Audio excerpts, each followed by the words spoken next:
Hello, I'm Jonathan Chevalier, and I'd like to welcome you to this week's Charity Digital News webinar, which is our second delivered in collaboration with Microsoft. If you joined us before, then it's great to have you online with us again today. And if it's your first webinar, then you're very welcome as well. I'm here today in the Microsoft office in Reading, together with Eve, Kerry and Stephen of Microsoft. And we're focusing today's webinar on the subject of embracing diversity in the workplace with technology. I think this is an incredibly important topic, and the great thing about the advances in technology in the last few years is that really is now possible in a relatively simple manner to create a more inclusive workplace, have more accessible social media, and have much more inclusive volunteering initiatives today. And the Microsoft team will be sharing a lot of their thoughts about how you actually achieve that. Before I hand over to the Microsoft team, I'd like to just say a few words about TechTrust and Charity Digital News. So Charity Digital News is produced by TechTrust, and we're a charity, and our focus is on raising the skills levels, the technology skills level, that is, of charities, and that's why we're running webinars such as this. We do a number of other things as well. We operate a program which provides access to discounted and donated technology. We have our own white labeled email service, which is based on the enterprise grade .mailer platform. So if maybe you find a MailChimp technology a little bit frustrating and hard to get to grips with, you'd really love the TT Mail service. And we also run Charity Digital Jobs, which basically does what it says on the tin. So it's a job service for people who are interested in working in digital or charity roles in the charity sector. In terms of today's webinar, if you were at the last webinar with Microsoft, you'll be familiar with the platform. We'll take questions at the end of the session, and if you weren't on the last one, I'll just quickly run through how you do that. So there's a purple Q&A button at the bottom right hand corner of the window if you're on this with a browser, and if you're on a mobile device, it's a white button which is in the top right hand corner. And if you're watching on a Teams desktop, then it may be that you're not able to see the question mark button. So just a quick hint as to how you get around that. If you press Control and plus, then that'll let you adapt your Zoom settings, so then you'll be able to answer questions. So that's really all I want to say by way of intro. I want to hand over now to Eve Joseph, who's the UK Responsibility Manager for Microsoft. Brilliant. Thank you, Jonathan, and we are really excited to be here for a second week. So thanks to everyone joining us today. Again, if you're new to the webinar, my name is Eve Joseph, and I am one of the leads of corporate social responsibility here at Microsoft, and I'm delighted to welcome you to our second in our series of digital skills webinars. A bit about us, so the picture here on the left hand side, this is the Charity Digital Champions volunteer team, and with the wider social impact team, their mission is to create opportunities for our talented employees like Kerry and Steve today to share their expertise with charities, young people, schools and community groups. So as many of you will have seen last week, our company mission is to empower every person and every organisation on the planet to achieve more. And it's really at the heart of why we do a lot of work in this area and why we're with you here today to bring these digital skills webinars to life. At Microsoft, we believe that technology is a powerful force for improving people's lives, but people can only get access to those improvements when they actually have access to the technology. And at the moment, simply everyone does not, and we want to make sure that we don't leave anyone behind. And this is so important with the topic of diversity and inclusion in mind. As charities, you're trying to solve some of the world's most pressing societal issues from everyone in every walk of life. And at Microsoft, we see ourselves as being able to offer you a platform technologically to help you do your best work. Last week, I showed this slide around digital maturity and the impact that it can have on funding for charities, which is taken from the Lloyds Bank UK Digital Index. Hopefully this is impressing why attending webinars like this and exploring your own digital skills can have a marked impact on your charity's success. But what about this statistic? So companies that embrace best practice for employing and supporting more persons with disabilities in their workforce have outperformed their peers. And this is according to research performed by Accenture in partnership with Disability In. And we are trying to encourage, for these reasons and many, many others, a culture of accessibility. So designing for what seems like a few actually enables you to include everyone in your world, both personally and also professionally within your business. And my favorite anecdote on this is we've all been sending spreadsheets around for years, and they're beautifully color coordinated. And we all know the wonderful RAG system of red, amber, green. But did you know that 1 in 12 men are actually colorblind? So the person that's receiving that spreadsheet might have a different perception of how your spreadsheet is being read. So imagine you're sending these to your trustees, you could be sending these to your key volunteers and donors. They might be looking at that interpretation very differently. So it's important for us to think about how we can embrace these different needs using technology to help you improve the way in which you engage with your beneficiaries, your donors, and your supporters. And just to be clear, when we say digital or we say technology, we don't simply mean having an Instagram account or hitting like on a lot of Twitter engagements. Digital has much more to offer your organisation, and we really hope that this series inspires you to think of new ways of driving your digital agenda within your charity, but also amplifying why it is so important that you think about this within your charity. So if you want some inspiration, I shared this one last week, but I think it's really relevant to the chat today and it's really pertinent. Have a look at the cystic fibrosis case study we have. They're talking about how they include people with cystic fibrosis in the work that they do as an organisation, and how deploying technology, and this was specifically Skype, how they've included more people in the work that they are doing. And for those that were here last week and you want a different case study, check out this one, which is from the British Ballet. Again, talking about how they've been using cloud solutions to support the work that they do and reach more people. So without further ado, I am going to hand over to Kerry and Stephen, who are going to take you through the content of this webinar. Please remember, as Jonathan mentioned, to ask some questions. We'll be taking the questions at the very end of the webinar, so please do send them out throughout and we'll be able to review those. So I'm going to hand over to you guys.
Well, that's always a tough act to follow, that video, and it always leaves me with goosebumps. It also leaves me feeling incredibly proud about the work that we're doing here at Microsoft.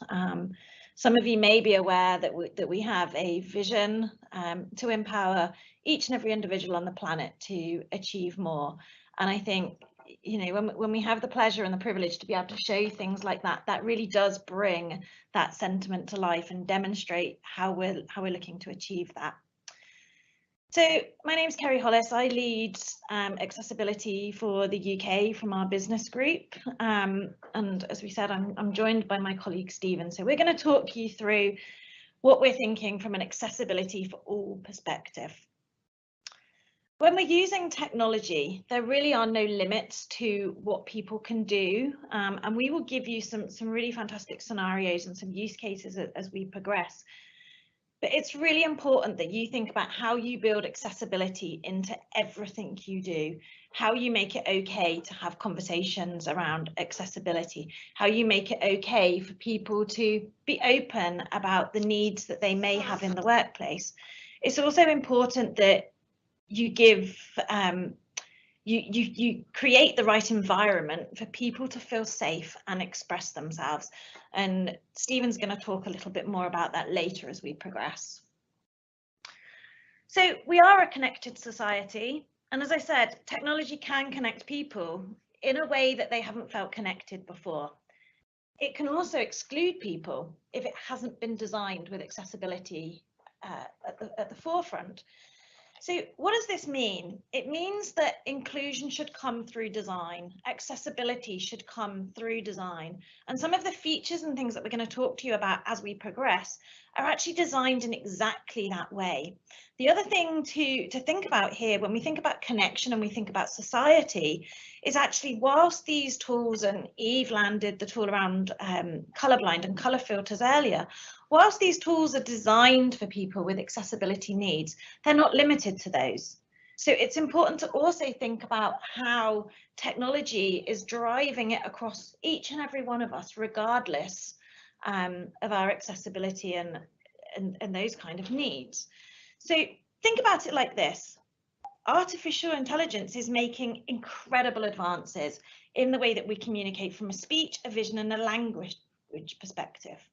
But when coupled with inclusive design, it really does empower each and every individual to achieve more.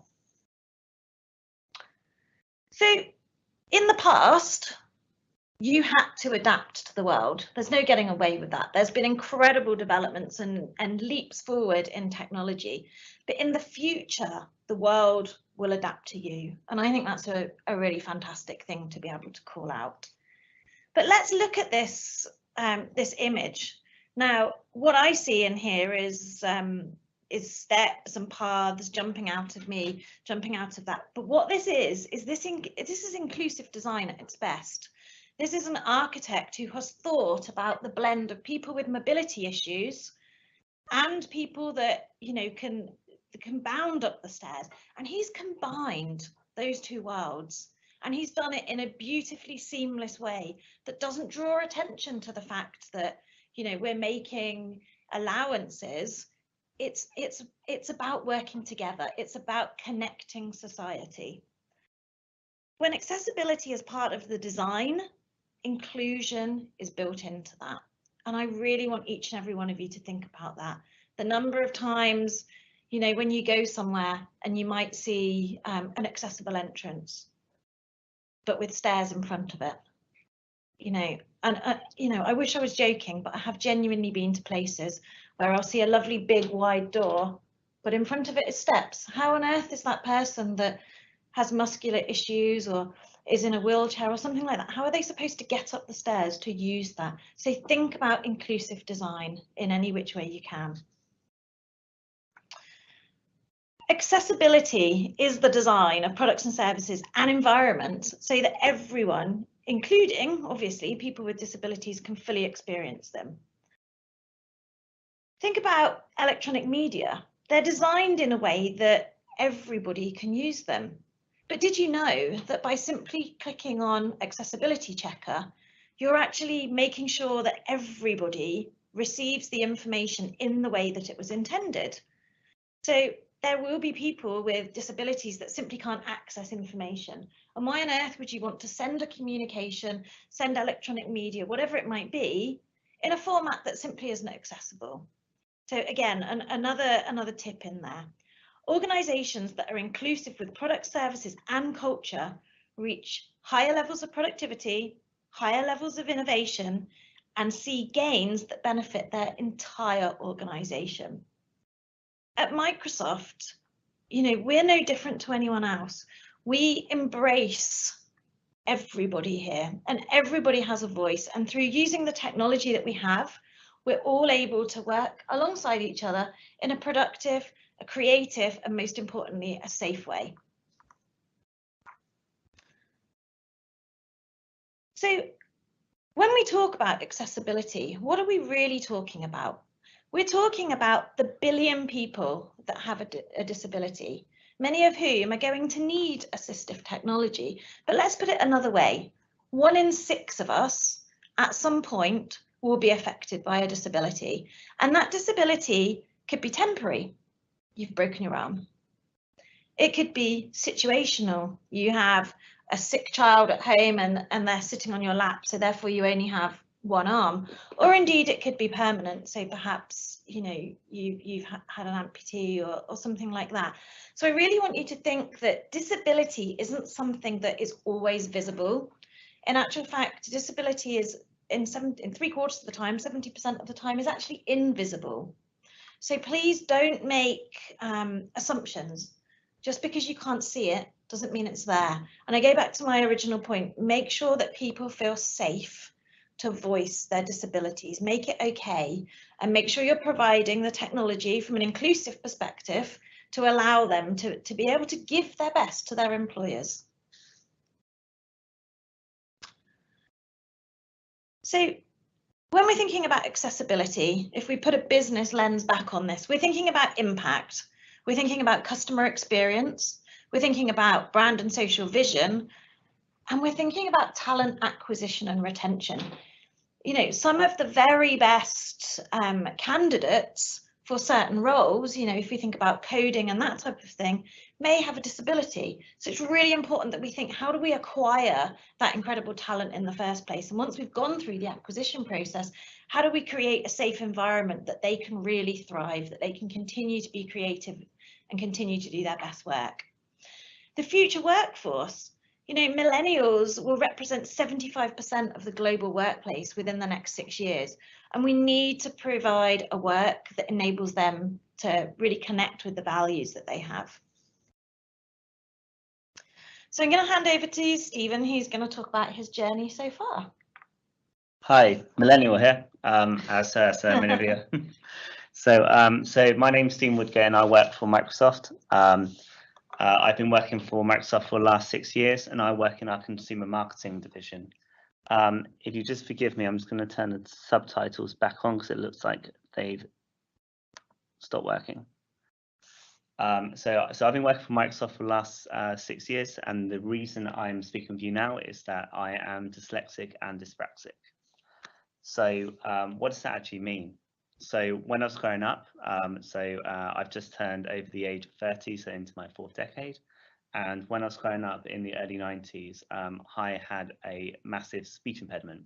So I had a speech therapist until I was very, very old in life, actually, so into my teenagers. And because it was dyslexia and dyspraxia was such a hoodoo subject at the time, I was never actually diagnosed.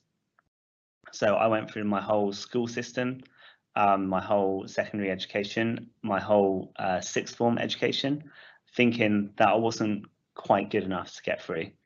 And it wasn't until that I scraped through university and clearing, where I actually came into a really good tutor who actually enabled me to be myself and actually get tested.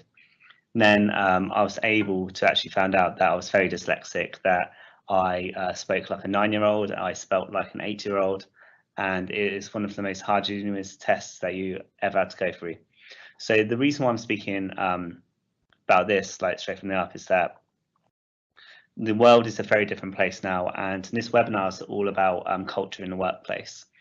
Microsoft are very good at accepting people who they are and with the different skills they actually come through with. So I'm speaking to you now that I lead Surface Consumer Marketing, which is a very communicative heavy position, and I had to work really hard to get it. And it's very indicative of when you think about the employees and work structure, not to forget invisible disabilities, because 7 out of 10, as Kerry mentioned, do have an invisible disability.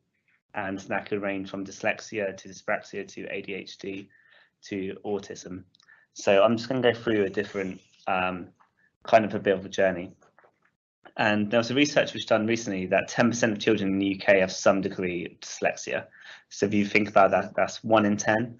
So if you look around your organization and you may have up to 30 people, it will be quite common that you have at least 3 people in that 30 who are dyslexic.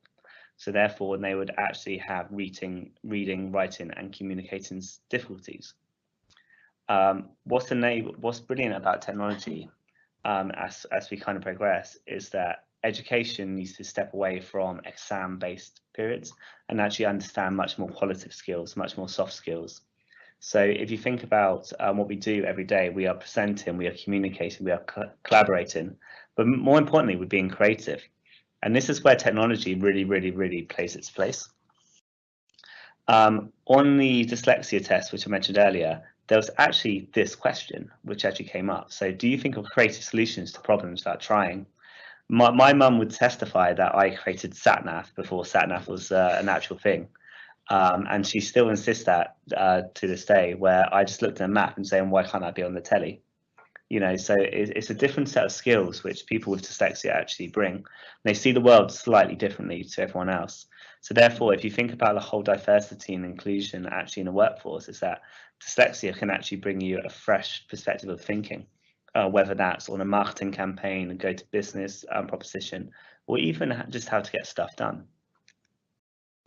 But one of the most amazing things about technology, and especially, and I'm lucky that I get to work at Microsoft, so I get to play with all the most up-to-date technology, is that things like Office 365 with Word, with dictation, with read aloud functions, with learning tools on Edge, I soon discovered that I could be as productive as my peers.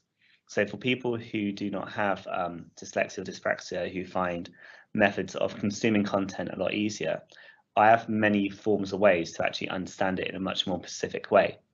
So therefore, if technology is actually doing all the heavy lifting in terms of my productivity and I can be as productive as my peers, it's enabling me to actually be creative.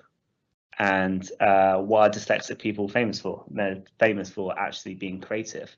So you're actually playing to someone who's got dyslexia's strengths in this way.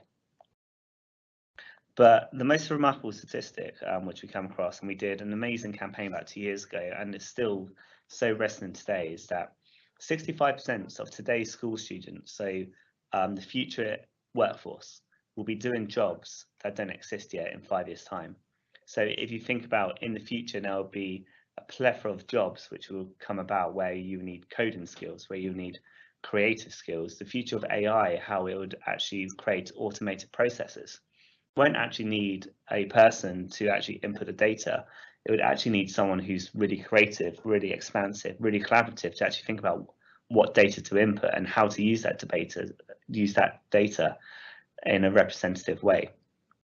And if you think of the model about like charities in terms of scan in, scan out, the new ways of donating money, for instance, the new way of how to recruit volunteers, the new way of including trustees and benefactors, like all those new ways of working will actually need creative skills. So if you're looking at like a new way of workforce, you should really think about the creativity element. And I'm a pioneer of people who with dyslexia, which can actually bring that skill to the workforce much quickly. And if you think about these skills, these were just the 10 jobs that we kind of identified actually in this report. So if you think about my personal favorite is the space tour guide, because everyone actually thinks that's actually really far-fetched. But if you actually think about it simpler, Virgin Atlantic, for instance, are sending people into space. Like that's a passenger airline. But when you actually go up there, you're actually going to need someone to actually say, look out your left, you will see the remains of Apollo 13. And to the right, you can see Jupiter in the distance. That's going to take a lot of creative skills and charisma actually come together. Different things like biohacker, for instance. And there's a lot of examples how now beer is actually made out of bacteria. So if you think about actually the creative element of people coming together and actually creating new things, it's going to take some, left field thinking. And that's something what people with physical disabilities can help. And that's why it's really important to actually build in that really accessible culture, especially in your workplace. So Kerry kind of mentioned about technology, but what's really important about technology is that technology is now catching up with dyslexic thinking, not necessarily the other way around. So if you think about my godson, for instance, he shouts at his Alexa to shush, for instance. And if you think about that as a concept, like normally it's talking about, be quiet, Alexa, or turn off. Like the matter of someone's thinking about shush, Alexa needs to learn that. And my cousin's actually got ADHD, so he speaks into a voice in a very different way to other people. So it's really remarkable how actually creative people and those especially with physical disabilities can actually open a pathway for many more people in terms of how they can interact with technology. And like throughout my school team, and one of the reasons I've managed to get to Microsoft is that my dyslexia has taught me actually is to be a little bit different or regularly. So people, I always say dyslexia made me realize that people who say you can't do that aren't very important. So I don't really take no too seriously. Like I see the world slightly differently, and I'm really happy to. So I'll pass over to Kerry now, who talks about Microsoft's journey a little bit more and how we are embracing our workplace culture. I think I have a hard gig today. Firstly, following that video, and then secondly, following Stephen. So the story that we're on, I think it's important to say that we're just at the beginning of our journey. We're on the way to understanding the full impact that the culture of inclusion can have on productivity and innovation. So we're taking an integrated approach to inclusion. And what does that mean? It first means that we're looking at culture. We're looking to understand how we empower every person. We're looking at the systems that we use. So how can we use inclusion from start to finish in everything that we do? We're looking at the products. Accessibility has to be something that's built in and not bolted on. You remember earlier I talked about inclusion by design. And then we're looking at the future. So accessibility is driving what's possible. It's driving what we're going to bring moving forwards. We're embracing disability to build out the culture of inclusion and promote accessibility. So again, how are we doing that? We're doing that through employee resource groups. So I'll use the term safe again, because I really want you all to think about safety at work. It's an important thing. Groups of people that have certain requirements can come together. So for example, we have the accessibility resource group, we have mums returning to work group. There's lots of different groups where people can work together with someone with a common project in mind to help them do their best work. We have inclusion by design, so we're putting accessibility at the heart of everything that we do. So we're creating technology that has accessibility built on and not bolted on, as I said earlier. And then we're looking at mandatory training. So our standard of business conduct training that we do, for example, looks at how we build out trust and empower our employees. Inclusion has to be systemic though, and it has to happen in everything that we do. So we think about the organizational structure, and under here we're providing accessible training and resources. We're rolling this out to our whole organization. We're creating a scalable talent pool. We're looking at managing and growing our NGO relationships. We're looking at providing customer support for accessibility questions. And there's a whole lot of stuff that we're doing to really make that more accessible. We're then looking at the accessible workplace. So we're looking at, how do we make things simple to navigate? How do we drive mobility for things like the lifts and that kind of thing? And then we're looking at the things that you would think of more commonly, handrails, ramps, those types of things, to make sure that this environment is really a place that we can navigate regardless of our requirements. And finally, we're thinking about inclusive marketing. So we're striving, and we really are striving, to embed accessibility into the heart of what we do. As I said earlier, we're looking to make the accessibility features that we have for specific requirements, we're making sure that they're also a productivity tool for all of us to ensure that we can work collectively alongside one another. I think it feels as though I've talked about inclusive design and mentioned it, fairly regularly throughout this session, but that's because it really is something that's incredibly important. Designing for not exclusivity, I do apologize. Designing for inclusivity not only opens up our products and services to more people, it reflects on how people really are. It reflects on how they can work and the person that they can be when they come to work. Exclusion happens when we solve problems using our own bias. Just pause and let that settle, because it's an important one. At Microsoft, we seek out these inclusions and we use them as opportunities to create new ideas and inclusive design. Some of the things that Stephen talked about earlier, it's so important that we take the learnings and we build that to drive our own inclusive culture. Accessible technologies enabled by AI empower people with disabilities to unlock their potential regardless of where they are.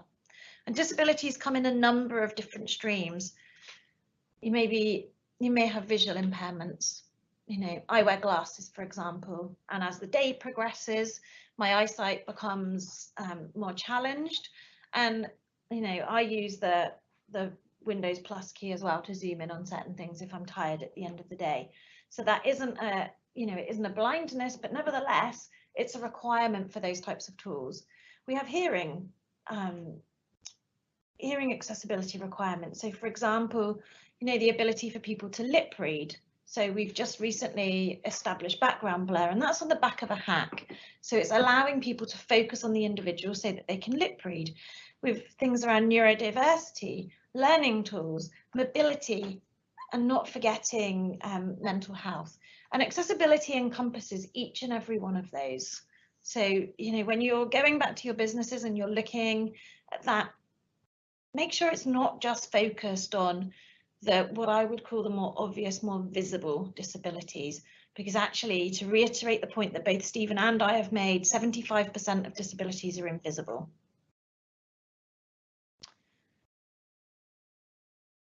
So what we're going to go on to talk about next is how we are using the features. What are some of the features that we have available to you within Microsoft 365 to drive from an accessibility lens, but also from a productivity perspective to bring each and every one of us together? Cool. Thank you, Kerry. So thing which we're just going to go through, we're just going to show you some very top level kind of accessibility features we've actually embedded into our Office 365 platform. And it's super easy what we're going to do. So the first one is like color filters. We kind of discussed that 1 in 12 males are actually colorblind. So if you imagine watching Six Nations, for instance, Wales against Ireland, the two most common color filter elements are actually red and green. So someone who's got color blindness actually watching that will actually find it very difficult. So as you can see on any Windows 10 machine, and you can see here from the video as well, that it just takes a simple click of 3 buttons. So Control Windows C, where you can actually manufacture it to a color blindness which you may have. So whether that's inverted green, red, or blue, yellow. So those things are automatically built in straight into Windows 10, straight off the bat. But Woody, that's not just for colorblind, right? I mean, I use that again at the end of the day when I'm focusing on RAG status. I just want things to be a bit crisper for me. So again, it's linking it back to that productivity lens. Oh yeah, absolutely. And one of the examples I use specifically is grayscale. So for instance, if you're particularly annoyed by all the notifications coming for you, you can actually do grayscale, where actually it's a nice clean grey, black and white type of activity. So I kind of do that when because I often struggle with admin tasks, for instance. So I grayscale it so I'm not distracted by any other bits really. Another one which is an absolute time saver, I would say, and this saves me at least 3 hours a week, is design ideas actually in PowerPoint. So you often get those people who love lining things up perfectly, creating like really good designs. But if you just watch this video and see how easy it is actually to use design ideas, so you can actually import an image, and you can actually make it very seamless. So as soon as you import an image, write some text, And if you go to design ideas, they give you recommendations of what that slide could look like. So if you're someone who's doing a lot of presenting or actually creating lots and lots of different PowerPoint decks, it's super easy to actually create a slide within a couple minutes. So for instance, so if you think about those of kids who help with their kids' homework and have to do PowerPoint presentations, this to actually help parents to help their kids do their presentations as well, and hopefully it will save minutes, if not hours, per week. So I'll just show you that again quickly. So again, so it's just two buttons: design ideas, and the technology behind this is actually AI. So it actually looks at your deck and identify what's on there, and actually makes proactive suggestions on how best to present that content. Super cool. Another one, the keen eyes of you on here may have seen that we have subtitles on the top. And this is something in which there's no one here writing the subtitles out. This is purely my microphone, my laptop microphone, picking up my mumbling voice and actually dissecting it into speech.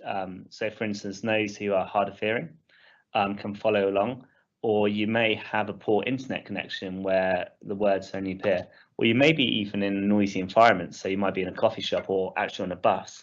It doesn't actually stop you following this presentation and ask various questions. We do acknowledge that it's not exactly perfect quite yet, but that's the beauty of artificial intelligence, and that is continually learning. So as much as it is a good start, we're very aware and humble to say that it's not actually quite there yet. So our engineering team are working really hard to try and see what progresses we can actually make for it. But it's super easy to put on. So in the latest version of Office 365, all you do is hit slideshow and put start subtitles. You can choose them to have them overlay over the top or at the bottom, and it actually comes quite seamlessly as you come through. So if you think about what that can actually do for your employee, for your organization and for your workplace, it's pretty remarkable.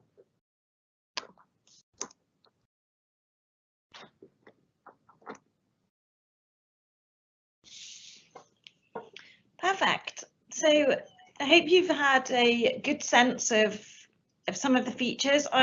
As I said earlier, for me, they're not just about people with accessibility needs, they're about driving productivity. As we move into the future, let me just forward the slide. I'm just going to show you a quick video that was created by Jenny Lefleury, who's our Chief Accessibility Officer. Thank you.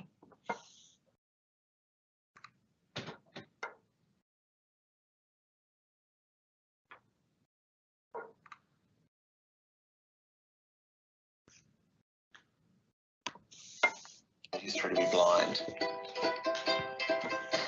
Education is all about communication. So you have to level the communication field and then the learning occurs.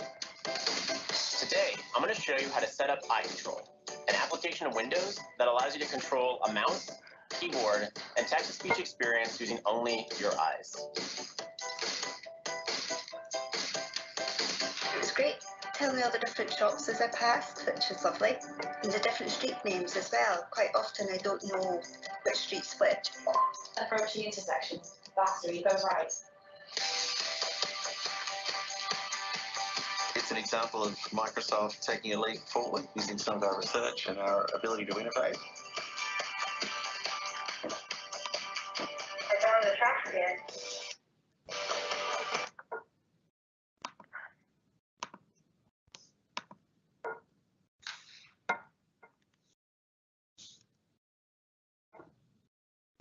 Okay, so the Microthon, Hackathon and Ability Hacks have become critical for us, in fact, in fueling innovation. And one of the most recently announced features that have landed in the marketplace actually is in Microsoft Teams and background blur. And that was specifically created on the back of an accessibility hack.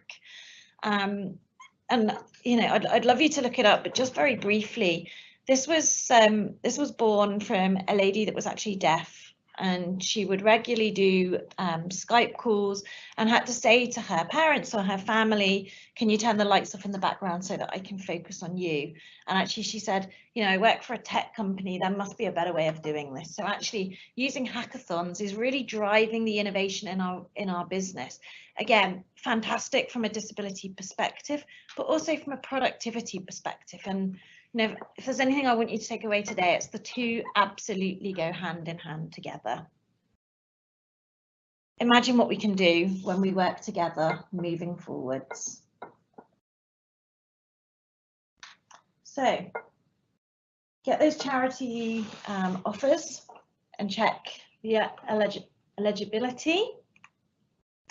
Yeah, so before we hand over to the Q&A, firstly, I just wanted to say thank you to Kerry and Stephen for taking us through that journey, especially for Stephen for sharing his insights on that.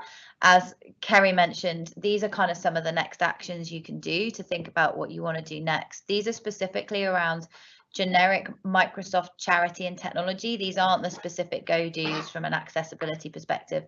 And I'm sure in the follow-up, we'll make sure that we send links to that. So first off, make sure you go and you check your eligibility for some of the offers that we have here, especially around Office 365. It's really important.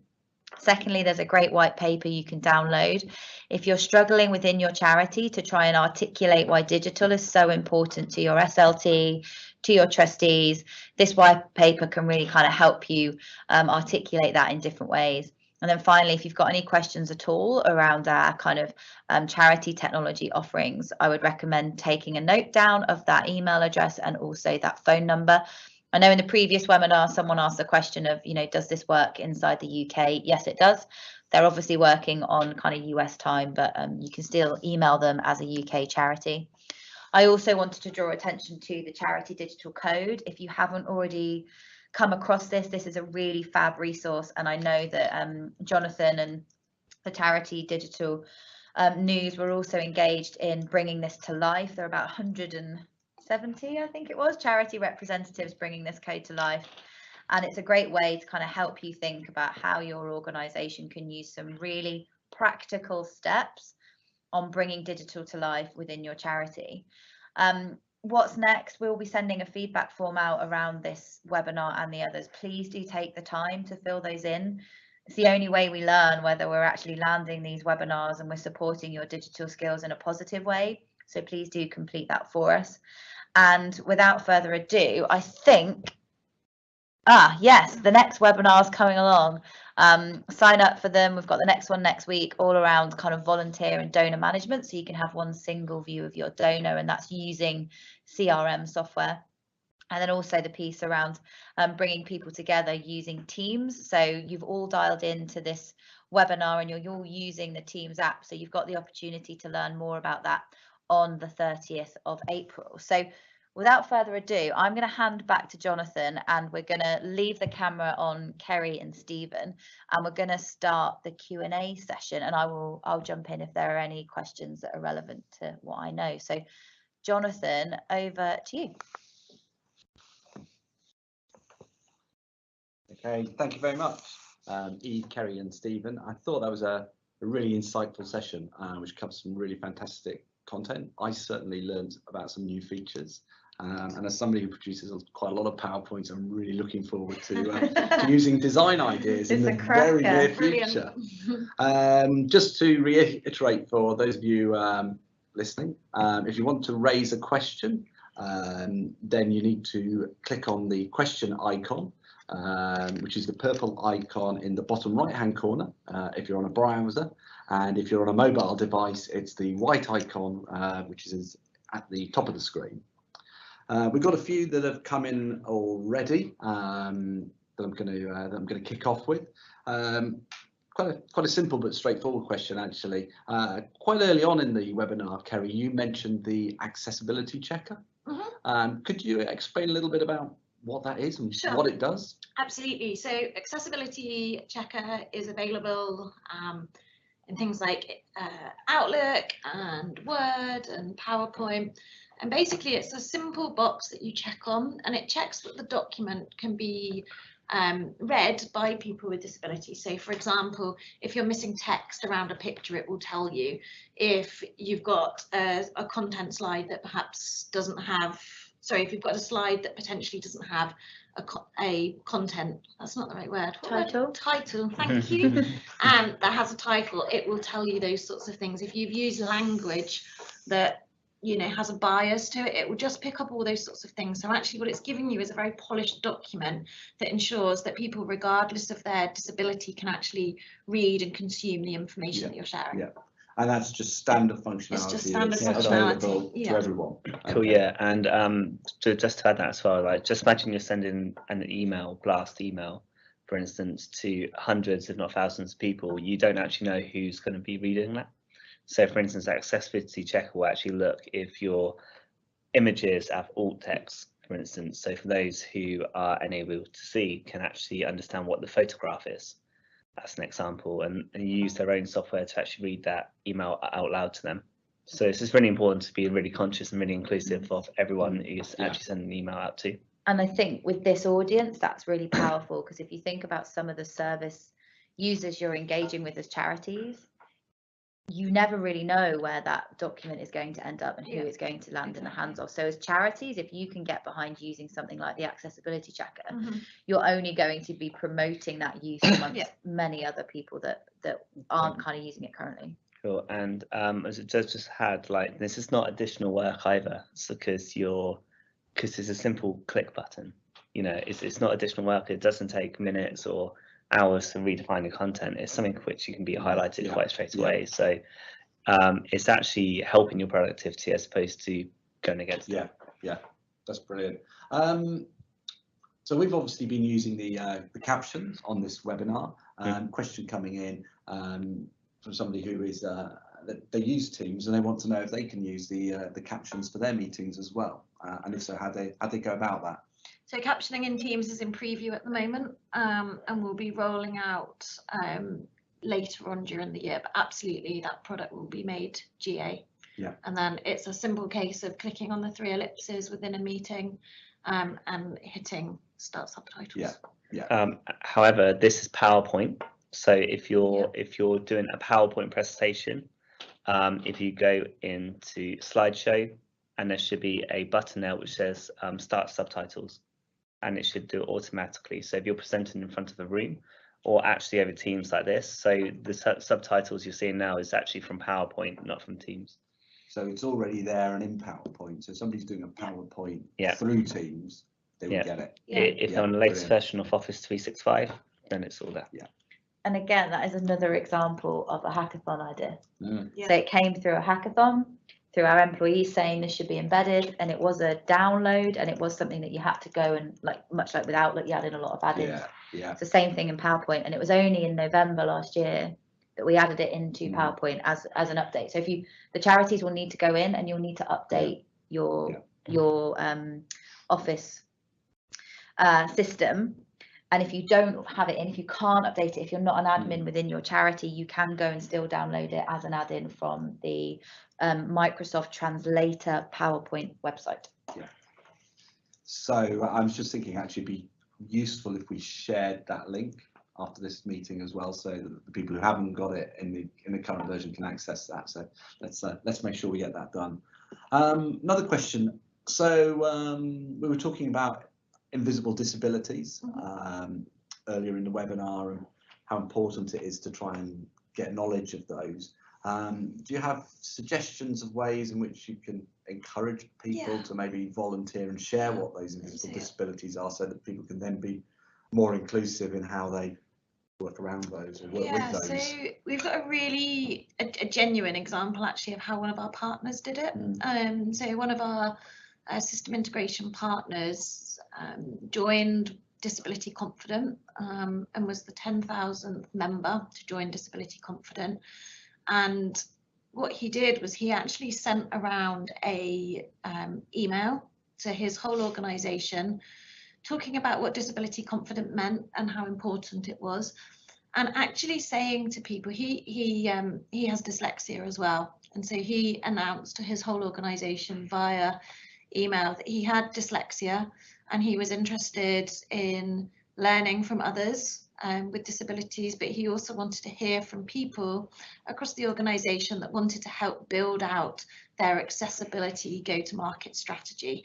He said as far as he was concerned, no one in his organisation had any disabilities at all. And he said within an hour he'd identified a couple of people that had autism, another person who had dyslexia, and somebody else who had early muscular dystrophy. He said he was absolutely astounded. So it goes back to that, you've got to make it a safe environment for people to talk. I've been doing the accessibility role since last August, July-August time now. And I can honestly say every time I talk to people about accessibility, without doubt, someone will say to me, I know somebody that's got, or I've got colour blindness, or I've really struggled with this because. So it's really about making it safe and, you know, making it okay for people to talk about this. You know, I used the term a lot earlier about bringing together accessibility and productivity so that we can all work side by side regardless. And that's really important. Yeah, Microsoft's gone through its own workplace kind of culture as well, where I've been working there for 6 years, but I've only disclosed, I suppose, that I've got dyslexia and dyspraxia about 2.5 years ago, even less than that, just because maybe 5 years ago, Microsoft wasn't that safe environment in which you can be slightly different. Now, since the whole embracing of the work culture, we feel much more comfortable, and actually how it brings it together is really, really interesting. And it's really good that I'm able to share my experiences with other people who's got similar disabilities to I have. Okay, so a little bit earlier on, we touched on mental health and trying to ensure that there's the accessibility of technology which can handle those people who have various different, I guess, mental health conditions. Can you talk a little bit more about how, you know, what people can do with the technology to actually handle those conditions as well? I know it's probably a slightly challenging question because it's such a diverse area overall, but maybe if you could highlight some of the more common conditions you've come across and how people have maybe approached the design of technology to help people with those conditions.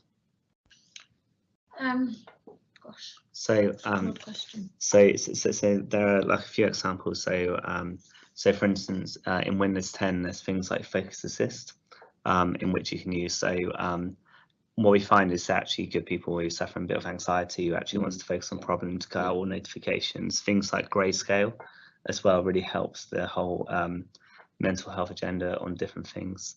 A really, really good example, something which I've certainly been using for the last year as well, which was actually designed to help people focus. It's actually My Analytics, which is in Outlook. One of the brilliant things about this, it kind of gives you data, and it's self-data.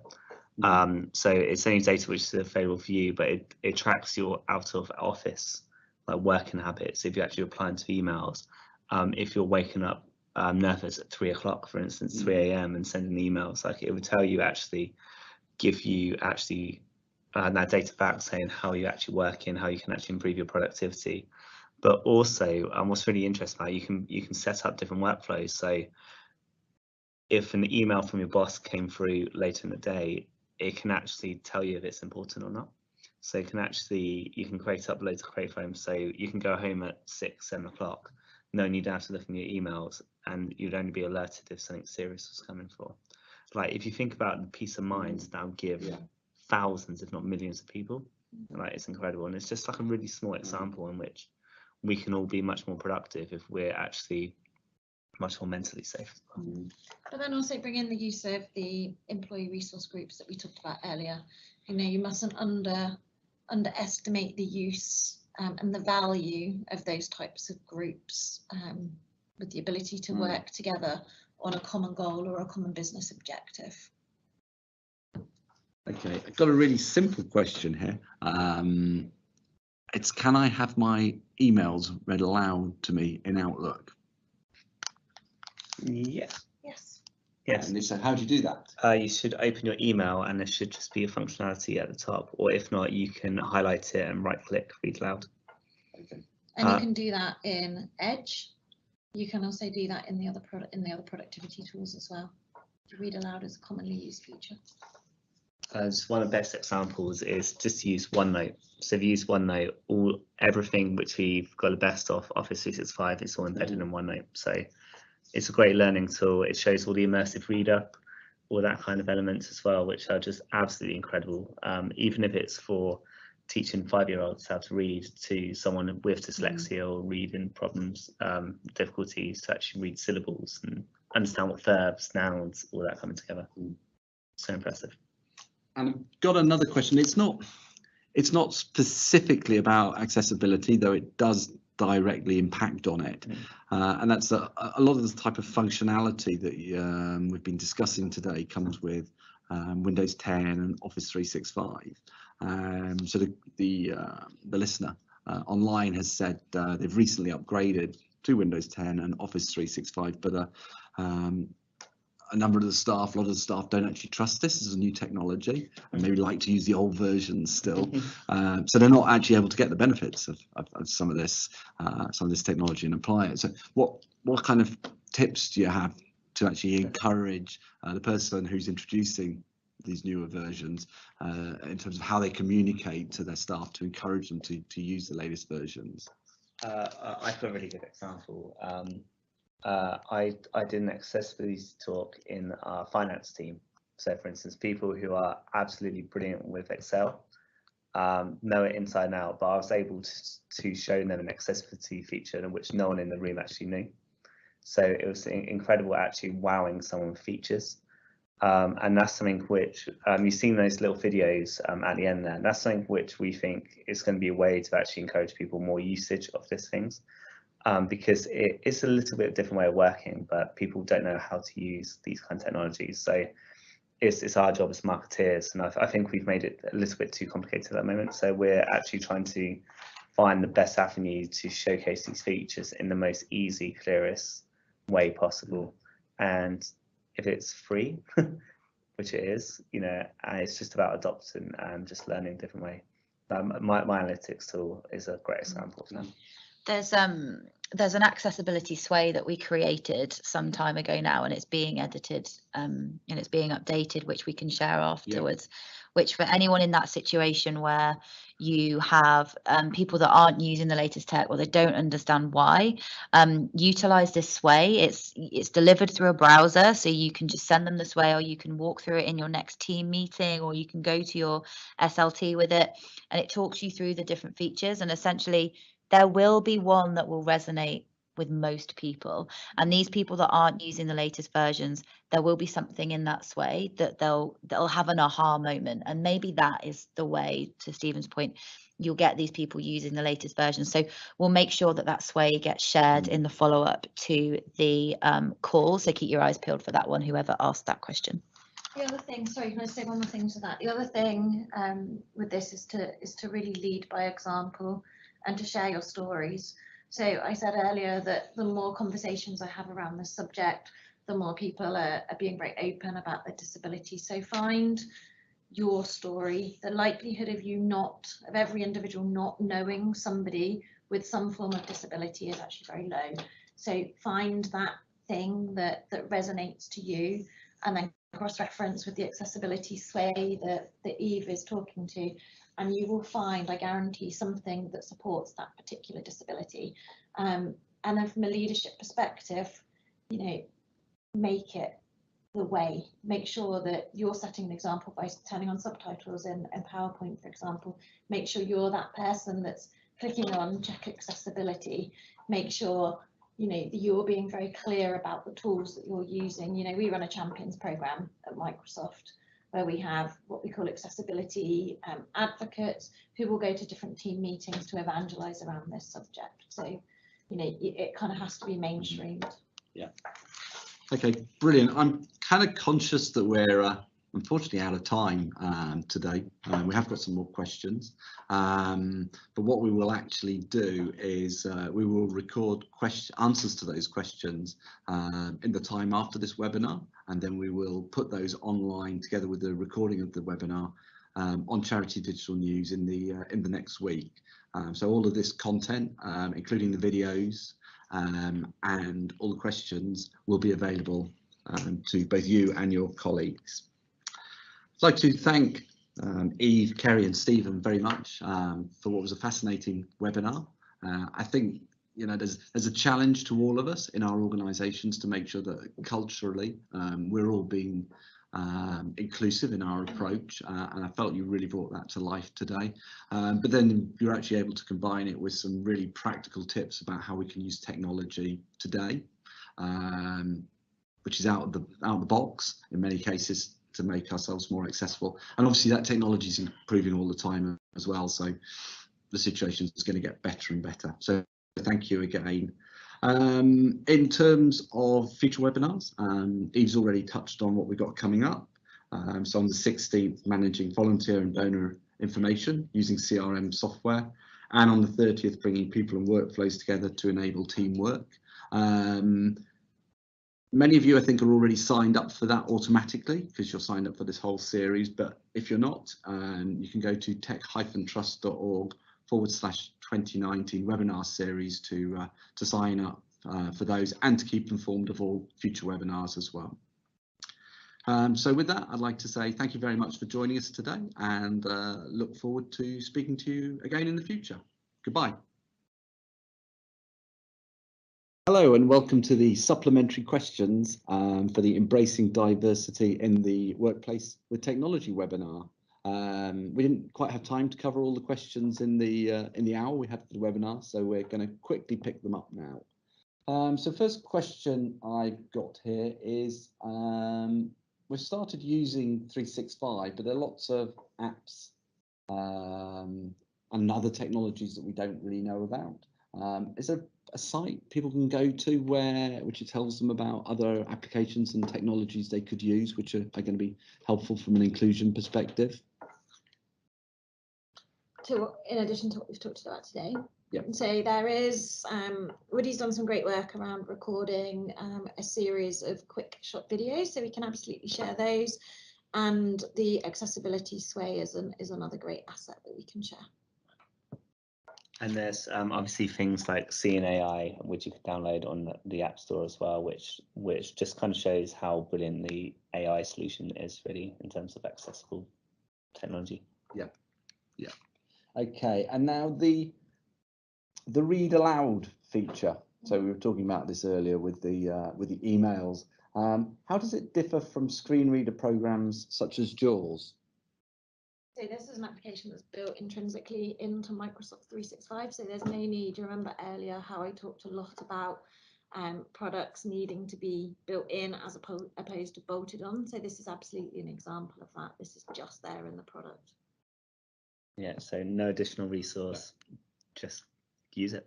Yeah. Edge as well. Good, thank you.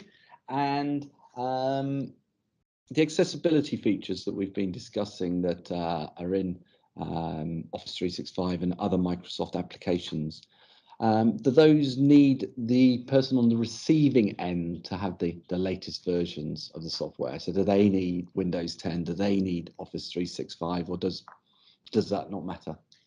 So it largely depends on the feature that you're referring to. So for example, we talked about the ability to adjust color filters. So that's very much the person that's using the tools to set them to their own personal choice.